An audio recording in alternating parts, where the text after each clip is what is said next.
คนมันยาวมากนี่7อยุธยามันยาวมากเลยอะทุกคนไม่รู้ว่ามีกี่คันนะ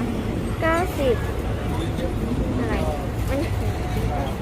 9อยุธยา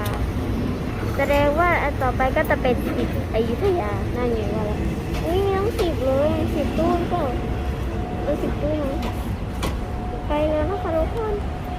ไปแล้วดูว่าวันนี้นะคะก็สนุกมากเลยนะคะแล้วเราก็มาสถานีสุดท้ายก็คือสถานีบางเสนบางเสนเนี่ยนี่เลยนะคะ